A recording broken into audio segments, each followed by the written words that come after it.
আসসালামু আলাইকুম। Hello everyone, কী অবস্থা সবার? আশা করি সকলেই ভালো আছো। তোমরা যারা 2026 সালে এইচএসসি পরীক্ষা দিবে, তারা মূলত কিছু কিছু স্টুডেন্ট আছে যে তাদের সিলেবাস সম্পূর্ণ শেষ, আবার কিছু স্টুডেন্ট আছে যে তাদের সিলেবাস এখনও শেষ হয় নাই। এখন যাই হোক, এত সময় পার হয়েছে, তোমরা কিছু না কিছু পড়াশোনা করেছো। এখন বাকি যে সময়গুলো, যে সময় আছে, এই সময়ে যদি তুমি পড়াশোনা করো তাহলে অবশ্যই তুমি ভালো কিছু করতে পারবা। এখন যে সময়টা আছে, এখন এই সময়টা তোমাকে ভালোভাবে ইউটিলাইজ করতে হবে এবং ভালোভাবে কাজে লাগাতে হবে। এখন দেখো, যে সময়টা পার হয়ে গেছে অলরেডি, সেটা তো পার হয়ে গেছে। সামনের সময়টা খুব ভালোভাবে ইউটিলাইজ করতে হবে। যেমন যদি তুমি প্রত্যেক চ্যাপ্টার ওয়াইজ প্রিপারেশনটাকে শুরুতে গুছাই নিতে হবে।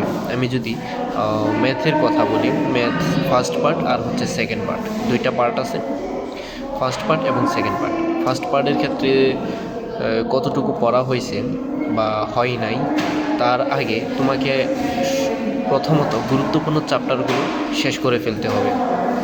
আমি যদি চ্যাপ্টারগুলো র্যাঙ্কিং করি, তাহলে ম্যাট্রিক্স নির্ণায়ক, সরল রেখাবৃত্ত, ত্রিকোণমিতি আর হচ্ছে অন্তরীকরণ, প্রথম পত্রের ভিতরে এই চ্যাপ্টারগুলো তোমাকে সবার আগে ভালো করে শেষ করে ফেলতে হবে। অর্থাৎ ম্যাথে বা অনুশীলনের যে ম্যাথগুলো আছে এগুলো শেষ করে পরে কিছু বোর্ড প্রশ্ন তোমাকে সলভ করতে হবে, এবং অনুশীলনের যে এমসিকিউ প্রশ্নগুলো আছে এগুলো তোমাকে অবশ্যই মাস্ট সলভ করতেই হবে। এটা হচ্ছে প্রথম পত্রের কথা।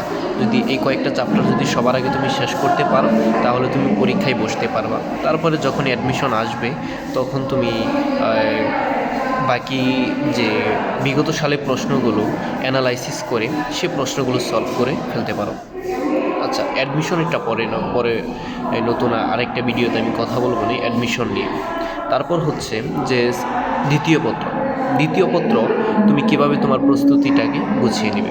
দ্বিতীয় পত্রের কথা যদি আমি বলি, তাহলে এখানে তোমাকে সবার আগে জটিল সংখ্যাটা পড়তে হবে, দ্বিপদী বিস্তৃতিটা পড়তে পারো, বহুপদী, বিপরীত ত্রিকোণমিতিক ফাংশন আর বিস্তার সম্ভাবনা। এই কয়েকটা চ্যাপ্টার তুমি সবার আগে পড়তে পারো, এবং কণিক। এইগুলো যদি তোমার পড়া শেষ হয়ে যায়, তাহলে তুমি পরীক্ষায় বসার মতো ক্যাপাবিলিটি রাখো, অর্থাৎ তুমি পরীক্ষায় 80 মার্ক আনসার করে আসতে পারবা। আর যদি দ্বিতীয় পত্র প্রথম চ্যাপ্টারের কথাটা বলি, যেমন হচ্ছে যুগাশ্রী প্রোগ্রাম, বাস্তব সংখ্যা এবং অসমতা, এই দুইটা চ্যাপ্টার মোটামুটি আমি যদি বলি তোমাকে 2 ঘন্টা করে 4 ঘন্টা যদি সময় দাও, তাহলে আমি মনে করি প্রথম দুইটা চ্যাপ্টার তোমার শেষ হয়ে যাবে।